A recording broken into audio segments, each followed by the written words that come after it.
அன்பே சிவம் மனமே குரு என்றுணர்த்திய குருவே போற்றி. எனக்குள் இறைவனை உணர வைத்த குருவே போற்றி.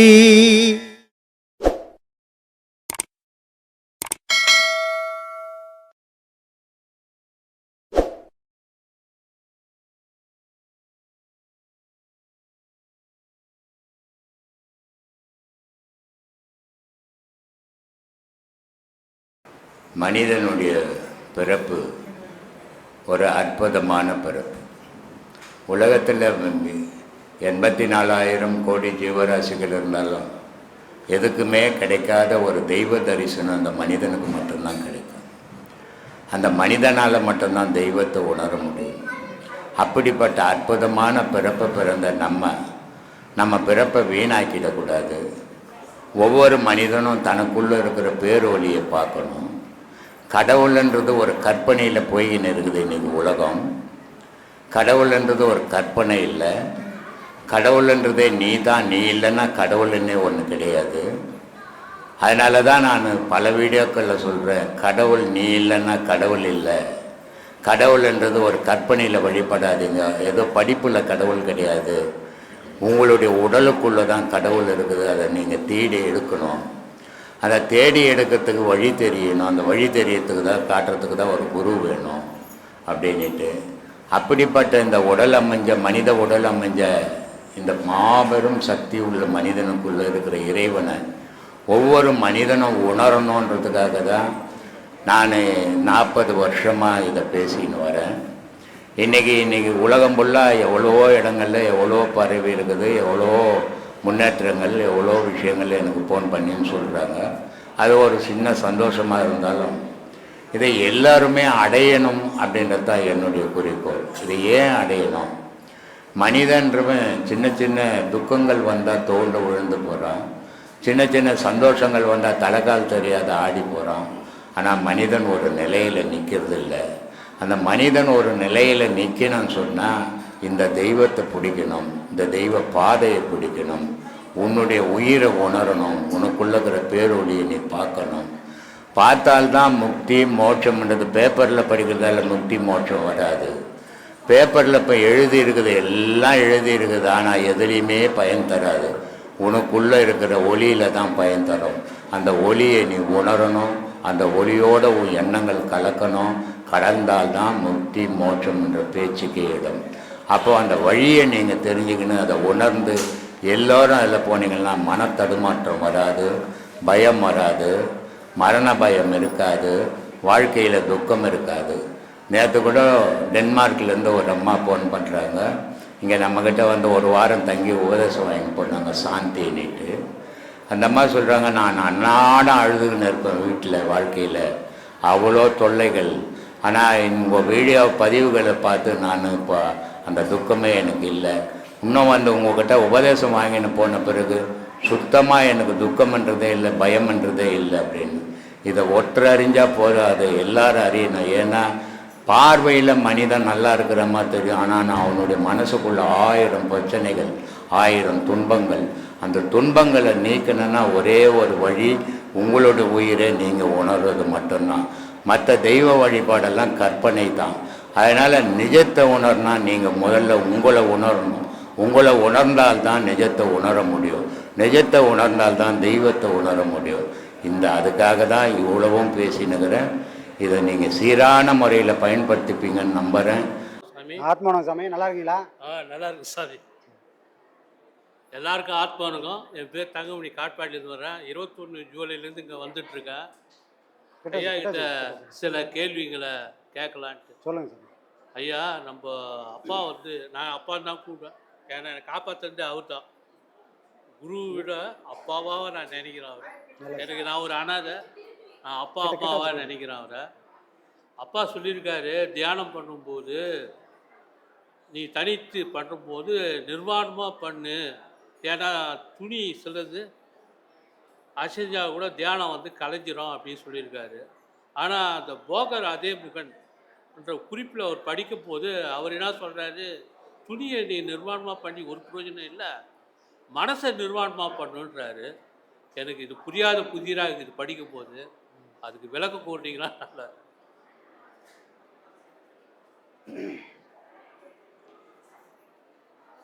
ரெண்டு பேருமே சொல்றது ஒரே விஷயம்தான் சாமி. நிர்வாணமாக இருக்கணும். எப்படி தொடங்குறது? இப்போ ஒரு குழந்தைகிட்ட போய், இல்லை நம்மக்கிட்ட கூட, எப்போ மனசெல்லாம் நிர்வாணப்படுத்திருப்பா அப்படின்னு சொன்னால் புரியுமா? புரியாது. விஷயமே என்னன்னே தெரியாது. ஏன்னா மனமே என்னன்னு தெரியாது. இப்போ தான் இவ்வளோ வயசுக்கு அப்புறம் வார்த்தைக்கு வார்த்தை மனசு மனசு மனசு பேசுகிறவங்கள மனசோட பலம் எது, பலவீனம் எது, அதோட ஆட்ட பாட்டம்லாம் எப்படி இருக்குன்றது இந்த வயசுல தான் தெரிஞ்சுது. அதுவும் இப்படிலாம் பாடம் வாங்கினதுக்கப்புறம் தான் நம்ம புத்திக்கே வருது. அப்போ எதுவுமே தெரியாத மனுஷனுக்கு இதை சொன்னால் புரியுமா? புரியாது. அப்போ என்ன பண்ணிட்டாங்க பெரியவங்க, ரமணர் இருந்தார். சாமி நீங்கள் எல்லாத்தையும் உணர்ந்துட்டீங்க, உன்னையே நீ அறின்னு சொல்றீங்க, யாருக்கிட்டையும் போகாத, உக்காந்துன்னு நான் யார் நான் யார் நான் யாருன்றத கேள்விக்கான விடையை மட்டும் தேடு, நீ விமோச்சனம் அடைவ, உனக்கு ஞானம் வரும்ன்றாரு. நீங்க ஆடையை கட்டினுக்கிறீங்க. இந்த ஆடை அவசியமா, இந்த கோமணம் அவசியமான்றாங்க. அப்ப அவர் சொல்றாரு, டேய் எனக்கு இதெல்லாம் அவசியமே கிடையாது, நான் யாருன்ற உண்மையை நான் அறிஞ்சிட்டேன். அறிஞ்சதுக்கு அப்புறம் இந்த உடல் நான் இல்லைன்ற நிலைக்கு நான் போயிட்டேன். ஆனாலும் இந்த உடலை மறைக்கிறேன்னு காரணம் என்ன? ஒரு சாதாரண மனுஷன் மகானை எப்போ மாறுவாங்க? நான் உடல் அல்ல, நான் மனம் அல்ல, நான் பரிபூர்ணமான ஆன்மான்னு யார் உணர்ந்தாங்களோ அவங்க தானே மகானு. தான் ஆன்மான்னு உணர்ந்தவங்களுக்கு இங்கே மறைக்கிறதுக்கு எதுக்கு வேலை? மறைக்க வேண்டிய அவசியம் இல்லையே. ஆனால் ரமணர் மறைச்சுனுக்கிறார். தன்னை உணர்ந்த ஞானத்தை அடைஞ்ச இந்த மகானு இப்போ தன்னுடைய இதுவை மறைக்க வேண்டிய வேலை என்ன? அப்போ சொல்கிறாரு, இந்த ஆடையை நான் ஏன் கட்டுறேன்னா எனக்காக கட்டலப்பா, இந்த ஊருக்காக கட்டினுக்கிறேன். என் நிலை வேற, ஆனால் வரவங்க நிலை வேற. வரவங்களுக்காக கட்டுறேனே தவிர எனக்காக நான் இந்த ஆடையை கட்ட வேண்டிய வேலை இல்லை. ஏன்னா நான் இந்த உடலும் அல்ல, இந்த மனமும் அல்ல. புரியுதுங்களா? அப்போ உடலோட மனசோடு இருக்கிறவன் ஆடையை கட்ட வேண்டிய வேலை இருக்கு. அப்போ முதல்ல எங்கேருந்து ஆரம்பிக்கணும்? பாடம் பண்ற முதல்ல எப்படி இருக்கணும்? இந்த உடலை மூடி இருக்கக்கூடிய அந்த ஆடையை அமைச்சு உன் முதல்ல நிர்வாணம் பண்றப்பா. இந்த உடல் நிர்வாணம் பார்த்தா இதுல கவர்ச்சியே இல்லைன்றதை நீ புரிஞ்சுக்கப்பா. உடலை மறைக்க தான் அதுல கவர்ச்சி ஜாஸ்தி. மறைக்கலன்னா அதுல எந்த கவர்ச்சியுமே இருக்காது. அப்ப அங்க என்ன வரும்? அந்த உடல் மேலேயே முதல்ல வெறுப்பு வந்துடும். தான் இந்த உடல் தான், இந்த உடல் இருந்தால் தான் நான் இன்பத்தை அனுபவிக்கேன் அப்படின்ற ஆசை முதல்ல அறுபடும். அதுக்கு முதல்ல நீ என்ன பண்ண? இந்த உடலை முதல்ல நிர்வாணமாக்கி பாடத்தை பண்ணனா உன் மனமும் ஒரு நாள் நிர்வாணமாகும். அப்ப எங்க தொடங்கணும்? முதல்ல வெளியேந்து தான் தொடங்கணும். அப்புறம் தான் நீ உள்ள போக முடியும். புரியுதுங்களா? உள்ள போனதுக்கு அப்புறம் உன் மன நிர்வாணம் ஆயிடும். மனம் நிர்வாணமான எல்லா மனுஷனும் மகானா மாறி நிற்பாங்க. அப்ப அகத்தியர் சொன்னது மகானோட பரிபக்குவம் நிலை, ஐயா சொன்னது மகானா இங்க வந்துக்கிறான், சாதாரண மனுஷன் வந்திருக்கிறான். அப்ப எங்க தொடங்கணும்? நம்ம இந்த ஆடையிலேருந்து தொடங்கி உள்ள போய் ஆன்மால போய் சேரணுன்றதுக்காக தான் ஐயா முதல்ல இப்படி பண்ணுப்பா, அதோட முடிவான நிலை ஆன்மாவுக்கு போயிடும். புரியுதுங்களா? அதுதான் சாமி. சிறந்த விளக்கம் சாமி. ஒரு கேள்வி, இப்போ விதியை வென்றவன் இந்த உலகத்துல யாரும் இல்லைன்னு அப்பா பல தடவை சொல்லியிருக்காரு. ஆமா. இப்போ ஒரு கெட்டவன், என்னையே வச்சுங்க, நான் ஒரு ரொம்ப கெட்டவன், திடீர்னு பரவாயில்ல சாமி, இங்க வந்தவங்க எல்லாம் ஐயா கிட்ட சொன்னாங்க, சாமி நான் ரொம்ப நல்லவன் சாமி, ஆனா எனக்கு தான் கஷ்டமா இருக்கு. எப்பா நீ நல்லவன் நீ சொல்ல கூடாது, பக்கத்து வீட்டுக்காரன் சொல்லி. ஆனா முதல்ல நான் ரொம்ப கெட்டவன்பா.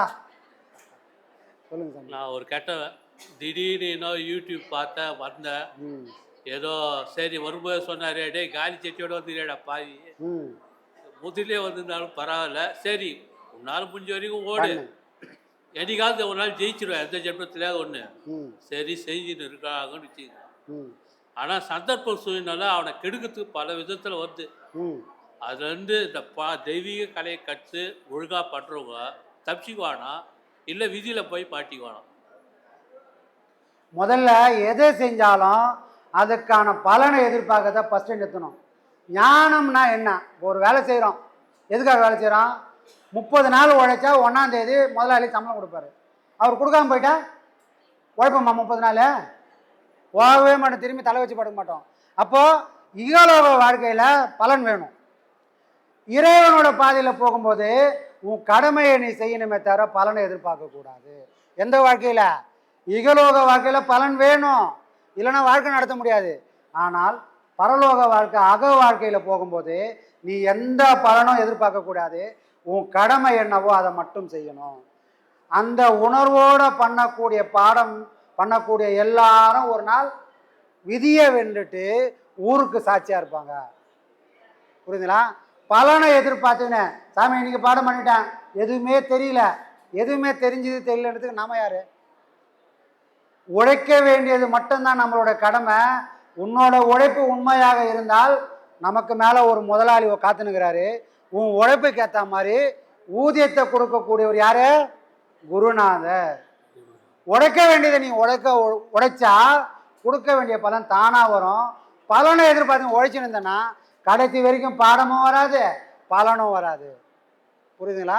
அப்போ எந்த இடத்துல எப்படி இருக்கணுன்ற தெளிவு முதல்ல இருந்துக்குன்னு உழைக்க ஆரம்பிக்கணும். சாமி உழைக்க ஆரம்பித்தா பலன் கண்டிப்பாக கொடுக்க வேண்டியது கிடைச்சே தீரும். சரிங்களா? எதிர்பார்க்க வேணாம் சாமி.